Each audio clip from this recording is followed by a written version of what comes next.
Kita masuk ke kodraks pada cardiac arrest. Mohon maaf. Ya, di ACLS terbaru tahun 2020, cuma ada 3 kodraks pada cardiac arrest yang tersedia, yaitu yang pertama epinefrin, yang kedua amiodaron, dan ketiga adalah lidocaine. Definisinya adalah penggunaan obat kardioaktif dalam resusitasi jantung paru. Jadi ini sedikit sejarah ya. CPR adalah penemuan yang relatif baru dalam sejarah manusia. Kalau dulu orang henti jantung, ya dibiarkan saja. Pasti hampir 100% meninggal dunia. Tapi di Eropa pada abad ke-18, salah satu metode penanganan cardiac arrest adalah memasukkan asap rokok atau tembakau pada rektum pasien. Kedengarannya aneh ya, tapi dulu dianggap sebagai sesuatu hal yang logis. Kenapa? Karena asap tembakau dipercaya dapat meningkatkan denyut nadi pasien. Ada gambarnya nih. Nah, ini gambarnya dari allthat'sinteresting.com. Ini pada abad 18, orang yang cardiac arrest diberikan terapi ditiupkan tembakau ke dalam rektum pasien. Apakah efektif? Jelas tidak efektif. Nah, pada ACLS 2010, terdapat 5 obat yang masuk ke dalam algoritma, yaitu epinefrin, vasopressin, atropin, lidocaine, dan amiodaron. Tapi sekarang tinggal 3, epinefrin, lidocaine, dan amiodaron. Kemana vasopressin dan atropin? Ini obat-obatan pada cardiac arrest. Ini epinefrin ya, jangan lupa. Epinefrin itu merupakan alpha adrenergic maupun beta adrenergic. Alpha adrenergic yang dicari efeknya dari epinefrin, yaitu dia memberikan efek vasokonstriksi kepada otak maupun ginjal maupun organ-organ penting lain, sehingga aliran darah diharapkan terpreserve ke dalam organ-organ penting tersebut. Dan dia meningkatkan tekanan perfusi koroner dan cerebral selama CPR. Nah, ada juga efek beta adrenergic dari epinefrin. Efeknya ini yang tidak diharapkan beta adrenergic karena dia meningkatkan kebutuhan oksigen dari miokard. Dia mengurangi perfusi subendokard dan bisa terjadi proaritmia. Nah, epinefrin ini secara signifikan meningkatkan ROSC dan survival setelah discharge dari rumah sakit. Makanya dipilih sebagai obat yang pertama diberikan ketika cardiac arrest. Kita bisa memberikan epinefrin atau adrenalin 1 mg setiap 3-5 menit.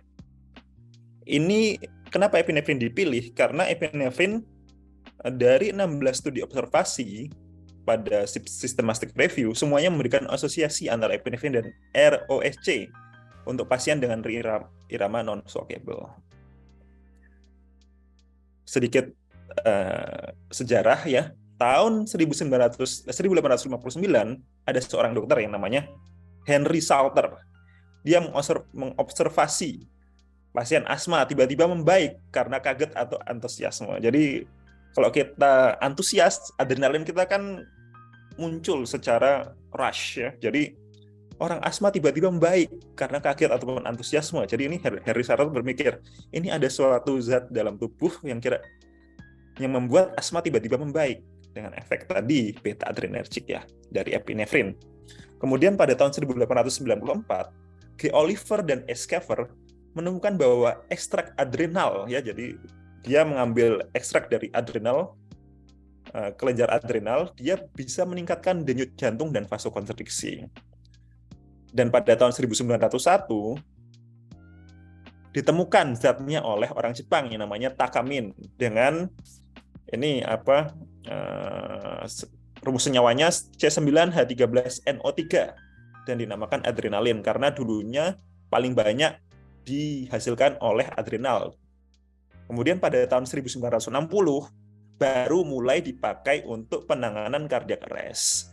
Karena jadi ini studi yang menemukan terdapat peningkatan survival pada model asfiksia pada anjing. Kemudian kebanyakan studinya bersifat observasional. dia bisa menunjukkan peningkatan survival untuk admisi ke rumah sakit, tapi dia tidak meningkatkan survival secara keseluruhan untuk discharge dari rumah sakit, ataupun survival pada pasien-pasien dengan outcome neurologis yang baik. Jadi tidak terbukti untuk meningkatkan survival secara keseluruhan dari register dari rumah sakit ataupun survival dan outcome neurologis yang baik.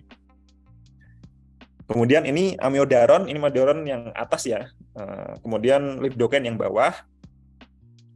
Amiodaron dan lidocaine menunjukkan peningkatan survival untuk admisi rumah sakit sama, tapi tidak meningkatkan survival secara keseluruhan untuk discharge dari rumah sakit atau survival dengan outcome neurologis yang baik.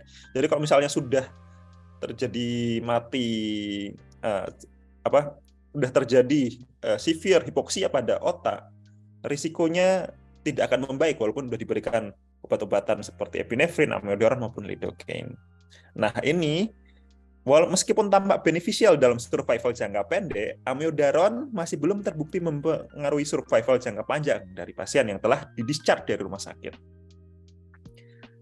Nah, sejarah dari amiodaron ini bisa dibilang adalah obat herbal ya. Dia diekstrak dari tanaman yang namanya Amivisnaga. Jadi bentuknya seperti ini ya. Dari Amivisnaga menjadi amiodaron. Nah, pada tahun 1960, awalnya amiodaron ini digunakan untuk anti angina. Tapi kurang sukses. Jadi pada tahun 1969 ternyata ditemukan properti anti aritmianya. Sedangkan lidocaine ini ditemukan pada tahun 1943 oleh Lofgren dan Lundquist untuk anestesi lokal. Jadi dia bekerja pada sodium channel blocker sehingga dia mencegah depolarisasi pada sel saraf sehingga membuat baal ataupun anestesi. Tapi pada otot jantung, lidocaine ini memperlambat potensial aksi pada fase 0 sehingga dia meningkatkan threshold. Jadi dia jantungnya tidak mudah untuk tereksitasi. Nah, amiodaron dan lidocaine ini menurunkan rekurensi VF dan VT ketika diberikan secara profilaksis setelah defibrilasi dan ROSC. Nah, dulu amiodaron itu menjadi zat atau obat-obatan yang lebih diprefer. Tapi ada rekomendasi AHA tahun 2018, amiodaron dan lidocaine bisa dipakai secara interchangeable karena survival to hospital admission was higher in patient receiving either amiodaron or lidocaine than in those receiving placebo. But there was no statistically significant difference between the two active drugs. Jadi kita bisa memilih antara amiodaron dan lidocaine sebagai obat cardiac arrest setelah yang pertama epinefrin tadi. Kenapa atropine dan vasopressin dikeluarkan dari code drugs cardiac arrest? Kalau atropine, there is insufficient evidence to support or refute the use of atropine in cardiac arrest. Dan vasopressin diperkenalkan sebagai bagian dari algoritma HLS pada tahun 2000. Pada saat itu diperkirakan bahwa mungkin vasopressor lebih efektif daripada epinefrin. Tapi tidak terbukti menunjukkan manfaat dibandingkan epinefrin dan akhirnya dihapus pada tahun 2015 karena untuk membatasi kompleksitas dari HLS tersebut. Sehingga obat-obatan sekarang tinggal 3 yaitu epinefrin, lidocaine maupun amiodaron.